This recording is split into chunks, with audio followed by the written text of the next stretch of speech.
Hey everybody, Scott Barboza for ESPNBoston.com. High schools with yet another and final recap from the quarterfinal of the Super 8 played here at Stoneham Arena. Two really riveting games here again on Sunday being played here with two game threes going on. In the first game, let's get to it off the top. BC High and Catholic Memorial, again the 50th year anniversary between these two schools, and we couldn't possibly ask for anything more in this riveting series. Again, Catholic Memorial, as we've seen throughout this series, had to make a comeback to get back into this one. Aaron Clancy with a great game tonight, a 2-point game, including the game-tying goal with about 8 minutes to go in the third period. And then, as we previewed a little while ago for you on the site, your biggest players have to come up at the biggest time of the year, and we saw that tonight from Liam Coughlin, getting the game-winning goal with about 20 seconds to play. Tough situation. It looked like the net came off its moorings, and it did. In post-game, BC High head coach John Flaherty told us that the explanation offered to him from the officials was that the net actually was knocked off its moorings, but it came in the act of shooting. So the officials got this one right. That's a good goal, and they got the call right.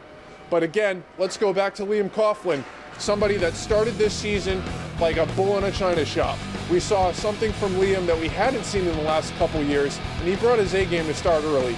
As CM took a little bit of a swoon at the end of the season, so did the scoring with CM.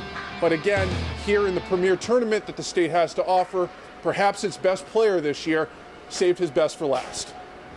In the nightcap, again, we got another one that did not disappoint between St. John's Prep and Central Catholic. This has been a great back-and-forth series, and again, Game 3 offered a lot more of that. Raiders down a goal entering the third period. They get an early one, tie it up. But then again, the concurrent theme of the day, the biggest stars of this tournament showed up. Got some other Division I talent making a big difference to St. John's Prep in that third period. Brian Pino, Providence College commit, scoring the game-winning goal. And then adding an insurance tally later, Tyler Bird, recent Brown commit. Both guys going to be going on to Rhode Island, getting some pizza on Thayer Street, and they took care of business here again tonight. That was the theme for me today, folks. Really, the big stars and the big guns of this tournament came to play tonight when everything was on the line for these teams.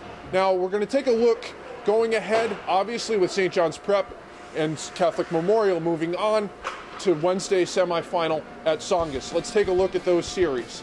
First, another Catholic Conference grudge match between CM and MC.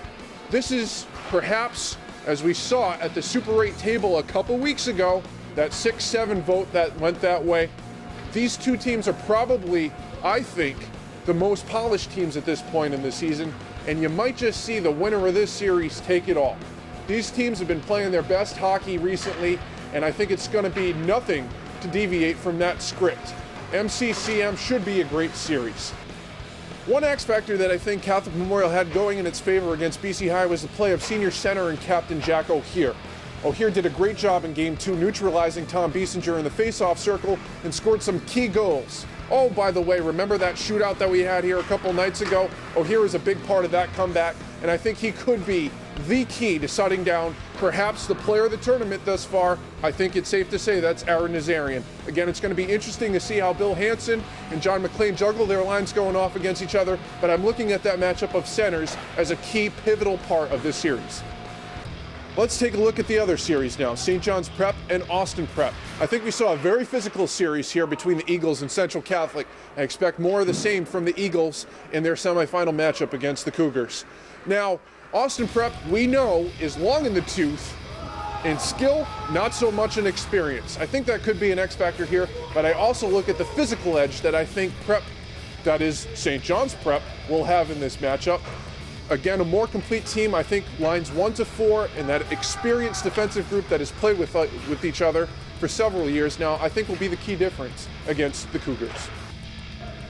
With that being said, I'll give you my picks now for Wednesday's semifinal games. Don't forget to look on the blog, though, for further analysis, but I'm going to let the cat out of the bag just a little bit here. I think I called this a little while ago. You might remember that. St. John's Prep, Malden Catholic. I like the rematch from a couple years ago at the Garden.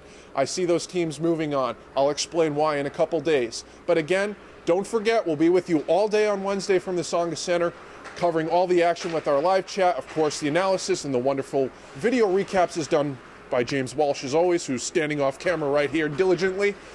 And By the way, we get to move on to Tsonga Center and leave Stoneham behind. So everybody will get in the rink, everybody will get to see it from the very beginning, and that's the best part, watching the best hockey talent in this state going head-to-head in the best venue possible. But until then, I'm Scott Barboza. Keep it tuned to ESPNBoston.com High Schools.